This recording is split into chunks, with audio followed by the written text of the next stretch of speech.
Welcome to my channel. I should call this my watch addiction channel. I've bought another watch, as you can tell. It's a Citizen watch.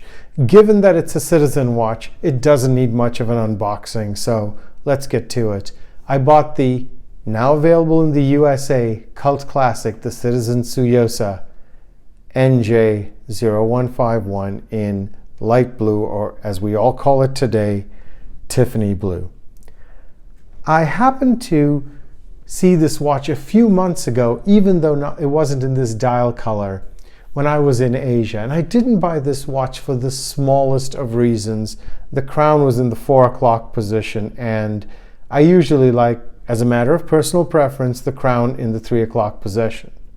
Since then, respected watch journalists Teddy Baldasarre and Andrew Morgan have done in-depth reviews of this watch that had me reconsidering my decision on not buying this watch. This watch is now available in the US in a multitude of dial colors, and I have one with me. Although it's important to note that on the Citizen website, this Tiffany blue dial is not available. Also, upon my return back from Asia, I bought another Citizen watch. This is the NP4080, and this is a made in Japan watch. I've done a review on this watch, and I'll link that review in the description. Now, back to the specifications of the Tsuyosa. It's a 40mm watch, and it features a automatic movement with hacking seconds. The watch also has a date complication with a magnifier. Truth be known, there is a fair bit of distortion in the magnifier. The watch also is lumed, and I'll add a lume shot to the watch. This is an integrated bracelet watch, and the bracelet, as you can tell, takes inspiration from the Rolex Jubilee bracelets. The clasp is a pretty simple, rudimentary clasp.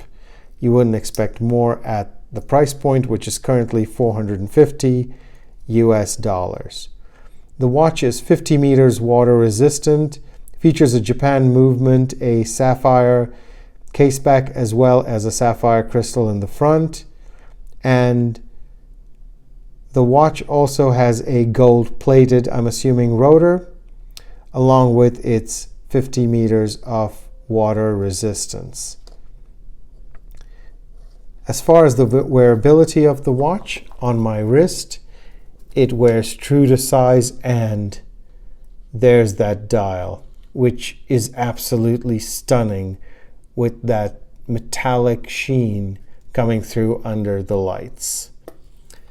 There's a few things about this watch that seem to be pretty interesting, and the first is, despite having a measly 50 meters of water resistance, especially compared to the NP4080, the Tsuyosa is actually thicker than the NP4080.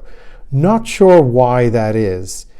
Furthermore, the NP4080, despite it being a mishmash of way too many styles, also features a day and a date complication. I'm sure Citizen could have added that in. Finally, a little bit of bracelet flex, it seems. When this watch is held parallel to the ground, you do see a little bit of flex to the bracelet. Now, no one's expecting this watch at $450, as I had said, to be anything close to a Rolex bracelet, which at a minimum costs thousands of dollars if you can even get one at the authorized dealers. So, what are my initial thoughts about this watch? I really like it. Truth be known, this watch appeals to multiple people, in my opinion. It certainly is comparable to the Tissot PRX, and probably from an aesthetic standpoint, at least, in my opinion, beats it. I just love the dial and the pop of this dial and the relative simplicity of this watch. Furthermore, you consider this watch is significantly cheaper than automatic PRX models. Although the PRX features about 80 hours of power reserve, what I've been getting in the NP 4080 is about 45 hours of power. So the Tissot certainly has an advantage there. Next, moving on to the Rolex Datejust. First of all, I have pretty good spend at an authorized dealer, having bought my Patek Philippe, Tudor, some Chopard pieces, and as my sales representative told me, it's going to be a long wait for me to be able to get that Rolex Datejust in the light or Tiffany blue. This watch, is it a compromise? In some ways it is. It features 50 meters of water resistant, which is fine for most items. The bracelet isn't as good as a Rolex, but it is less than 1/10 of the price. What I would tell people is buy this watch, enjoy it, be glad it exists. It's a little bit of fun at a reasonable price point. And here's the thing, whereas Rolex is starting to have fun with some of their Datejust models and some of their Oyster Perpetual models, they certainly charge you for it. Enjoy this watch. You'll be at $450 and you will enjoy every penny of it. Thank you so much for watching this review. I do hope you're enjoying the content on the channel, and I hope you'll continue with me on my watch addiction or journey.